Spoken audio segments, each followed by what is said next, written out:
Je fais un premier test parce que ça fait longtemps que j'ai pas vlogué, je me règle. Ouais. On est pas mal.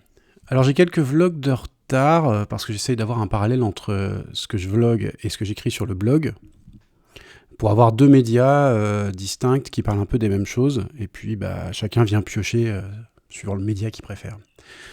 Il y a quelques temps, j'avais sorti un article sur finalement j'écris des dystopies, mais est-ce qu'il vaut mieux alerter les gens ou est-ce qu'il vaut mieux en fait faire rêver en proposant des bouquins qui soient plus de l'évasion, des choses comme ça. Alors, on a un vrai mouvement avec le Hope Punk qui propose des livres soi-disant plus positifs, qui vous propulsent dans une SF qui fait envie. Donc moi en tant qu'auteur, je me pose la question vers où va se diriger mon stylo. Alors, parce que c'est vrai qu'en ce moment, comme le monde va mal, on peut pas trop le nier. Il y a des guerres un peu partout, des effondrements biologiques, des problèmes climatiques, la montée des extrêmes. L'imaginaire, il est un peu saturé par la fin du monde. On le voit d'ailleurs avec Superman, là, qui est vachement plus positif, ou même les 4 Fantastiques, qui cherchent un peu à renouer avec cette ambiance plus fun, plus cool. Alors du coup, est-ce que cette ambiance un peu lourde et ces œuvres qui sont un peu plus cool, ça nous donne envie de nous replonger dans des livres plus lourds, type La Route ou La Servante écarlate? Moi, je sais pas. Je suis pas sûr. Pourtant, la dystopie, c'est pas juste un exercice pessimiste. Euh, c'est aussi un outil, c'est une manière d'alerter en fait. C'est un miroir déformant de ce qu'on vit qui va nous dire attention, si on prend ce chemin-là, en vrai, il est pourri. Mais à force d'alerter, moi je comprends que ça finisse par fatiguer en fait. Voire même ça finit par anesthésier parce que si ce chemin-là il est pourri mais qu'on y va finalement, ça n'a pas l'air si terrible. Peut-être on peut s'en accommoder. Je sais pas. Alors du coup, est-ce qu'il faudrait pas écrire des utopies? C'est-à-dire plutôt ouvrir des voies plus positives qui donnent vraiment envie. Mais ouvrir ces voies, est-ce que c'est pas faire la politique de l'autruche? C'est-à-dire tout ce qui se passe mal, je le considère pas, c'est pas grave. Ou alors au contraire, est-ce que ça formerait comme des espèces de bulles positives qui permettent en fait de résister, de reposer son mental, de recharger en fait ses batteries positives, sa positive attitude comme dirait le philosophe.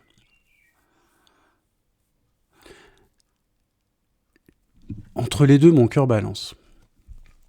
En fait, la présupposée d'un roman de ce type, ce serait finalement, et si ça allait mieux plus tard? C'est-à-dire, est-ce que demain, si on s'est débarrassé des problèmes climatiques, si on s'est débarrassé de tous ces extrêmes, est-ce que la vie serait pas cool?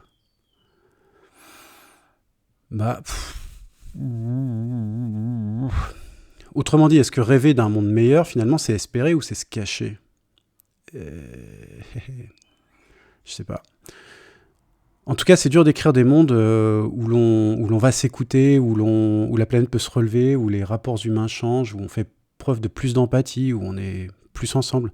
Et pourtant, je viens de lire un roman qui met ça en scène, qui s'appelle Cœur Paul et qu'on trouve chez Géphir, où Marie-Catherine Daniel, Macada pour les intimes, a eu le courage d'aller au-delà de l'effondrement. Et elle a surpassé l'apocalypse. Donc elle a proposé une société qui se reconstruit sur de nouvelles bases, avec des êtres humains difformes, malades, tarés, pour la citer, mais qui sont finalement peut-être plus humains que nous. Donc ça m'interroge vachement, en fait. Est-ce que cette manière de dépasser la fin du monde, c'est pas une manière de proposer quelque chose de plus sympa? En tout cas, elle m'a fait réfléchir à cette vision dystopie, utopie qu'on met souvent en miroir. Et je me demande même si cette vision, en fait, cette pièce à deux facettes, elle serait pas un petit peu dépassée. Est-ce qu'au fond, on ne devrait pas non pas essayer de construire des univers positifs ou négatifs, mais plutôt se focuser sur les relations humaines, en fait? Est-ce que c'est peut-être là la solution?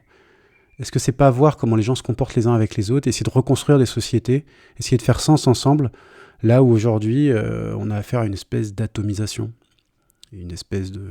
Chacun vit dans sa bulle, chacun vit dans son monde avec ses petits biais et son enfermement d'Internet. Voilà. Au fond, je me demande si les livres, ils serviraient pas à... Peu importe ce qu'ils racontent, en fait, mais ils serviraient pas à nous rappeler ce qui fait de nous des êtres humains. Voilà, c'est tout. C'était la petite vidéo du jour. Allez, ciao!